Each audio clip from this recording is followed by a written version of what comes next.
Hello and welcome to my review of the Seven Friday P3C 10. That's a difficult name, also known as the Beach Club, which is part of their P series. This is unscripted, so bear with me. And there's a full written review with close-up images on hypenstyle.fr in English and French. Go have a look there if you want some more close-up images. Let's just dive right into it and start with the specs here. So we're looking at a 47 millimeter watch from both angles. It's quite square. So we got 47 here and 47 here. So by no means a small watch at all. And we're looking at 12 millimeters height as well, which is pretty good. I wouldn't want it taller than that, but that's still a pretty good size considering all the layers and things that it's going on in this watch. That's a pretty good height, I would say. We have a sapphire crystal. It does not say if there's anti-reflective coating, but it does not reflect too much, in my opinion. We have a white calfskin leather strap here, 100 meters of water resistance, and this beauty is powered by a Miyota A2S7, which is Japanese, I think that's under the Satina brand, and basically boasts 40 hours of power reserve. So yeah, that's it for the specs. Let's talk design here. So for most of us watch enthusiasts, I don't think Seven Friday needs an introduction. They've been doing these crazy watch designs for a while now, and you can find them in a lot of physical shops, including here in Denmark. For those who are still new to the brand, you're in for a wild ride, I would say here. And the P series is very much the square case with kind of a multi-layered design here, and using this Miyota movement, which is specifically designed to show the balance wheel. We see a little cutout there. So most of their watches kind of reflect that design, those design cues, with, of course, different layering and usually a color that go through the watch. In this case, it's this turquoise blue, which is actually a Pantone 325C, if you care. They put that on the website as well. So that's the color that goes through the watch, or at least is consistent in this case. And the Beach Club version here is very much rings true to the name, the Beach Club. It gives me kind of a Miami Beach Club vibe here. Very summer, very fun. The white is really just fresh and summery. I actually wore this with a white jacket and a white cap, and it kind of matches pretty well, I would say. It's pretty cool. And by no means, as I've said, is this a small watch. This is very much a look at me. This is brash, this is bold design. But I do feel that some of their other models that are, for example, black with the red color, they're a bit more aggressive and masculine. This one kind of pulls off this crazy design a little bit better, in my opinion. It's without, overstating, it's a bit more subdued in a weird way. If you go a little bit deeper in detail in terms of design, this multi-layered case here is pretty interesting, especially because this side here is transparent. Now, we don't see the movement or anything, but it's still pretty cool and gives it some kind of a depth, I would say, to the watch, and a bit of more interesting things to look at. If this was just all white, I think it would be too much. So I'm really happy they did that.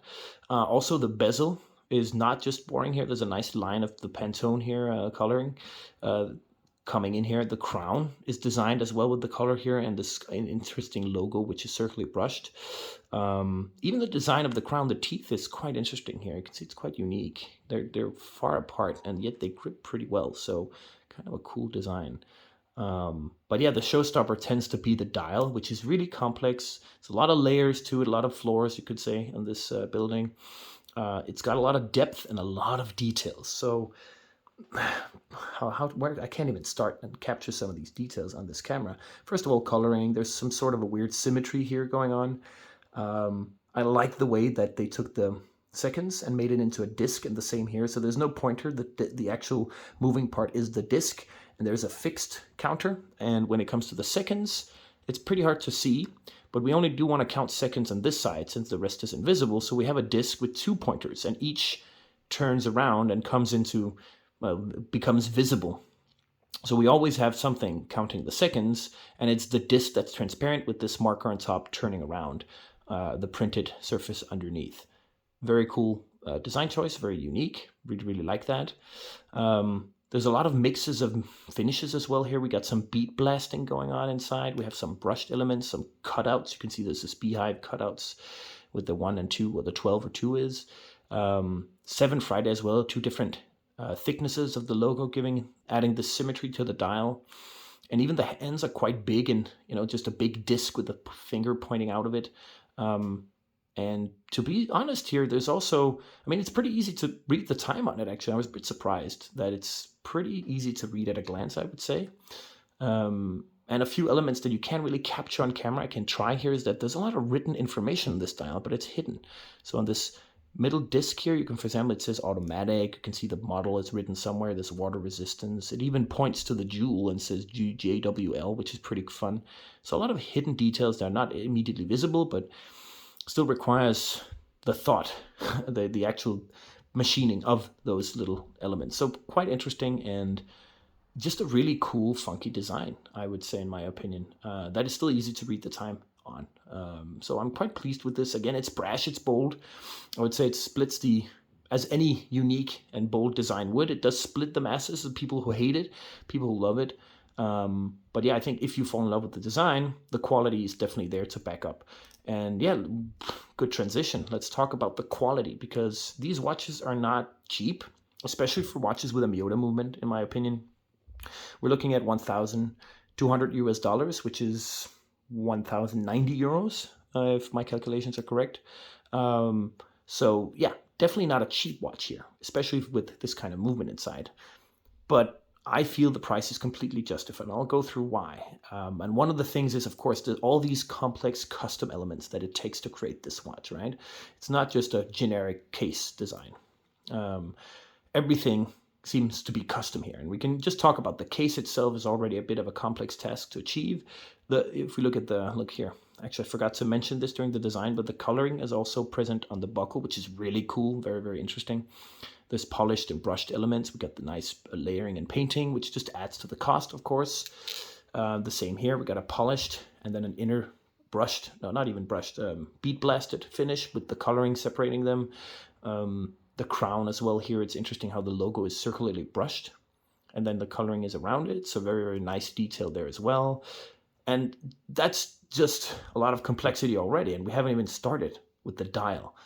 And each of these parts here, of course, stamped or finished. There's no hand finishing on these kinds of watches, but it's still very well finished. It's very crisp. I would say something that sticks out as being super high quality is actually the 3 metal indices here. Those were really, really well done. Even under the loop, they're quite well made. The rest, again, for this kind of price range, I expect this sort of finishing and detail on most watches that are even cheaper. The problem is there's so many custom elements that needs to be added to this watch, and that's why they cost so much. I constantly refer to the same issue with Code 41. Most of their watches have complex layered dials. It requires more processes to go through, and they're usually a bit of higher quality when you zoom in on them. And that's really what you're paying for, is the uniqueness of this watch. And I would also say it holds its value pretty well. These kind of resell pretty well. They're quite popular. So in any case, the money is not wasted at all. I think the price is fair, but it's not a crazy quality to price ratio. We're not looking at one of those Hong Kong micro brands that just specs the hell out of their watches and, sells them for 500 USD. This is, it's a fair price is what I'm saying.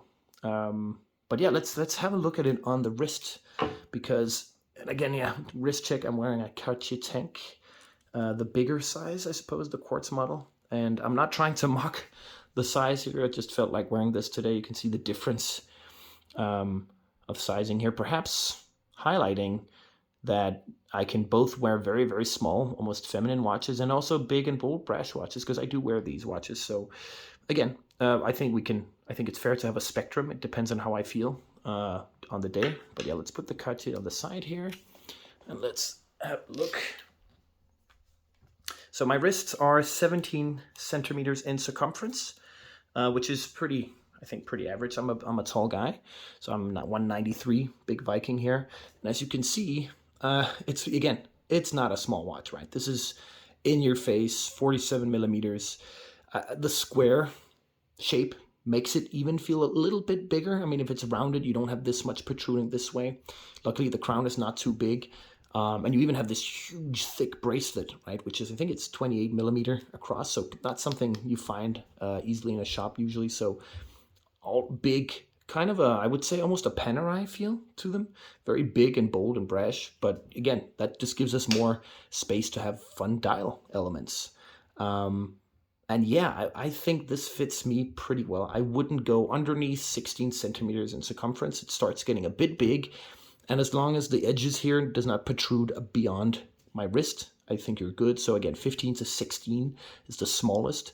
If you're a big guy with big wrists and meat gloves for hands, these watches are perfect. Really, really good. But again, I have the Cartier, and if I feel like going brash and bold and summery, then you can definitely wear this. And yeah, the thickness also kind of loses. I mean, this 12 millimeters, it feels almost like 10 as it kind of digs into the wrist a little bit. So very nice. And the strap here is quite thick, so it takes a bit of time to get it nice and supple, as they say. But yeah, overall, again, it's a big, bold, brash watch. That's important to note, but that doesn't mean it's not a great watch. And if I can just, forgot to do this during the quality here, we can see there is lume as well. We have a BGW9 lume on the hands and the 3 metal indices. There we go. Let's see if I can get a, there we go. Nice. So the indices have a pretty good lume application. The hands a little bit less thicker, a bit more grainy. So there is this contrast. I would have loved to have a little bit of a better lume on those hands, but overall it does read pretty well at nighttime. So I'm quite happy, at least functional wise. But I have seen better lume applications, at least on hands. But overall, I'm just happy they actually put lume on this watch because they really didn't have to. So yeah. I hope you like this unscripted review.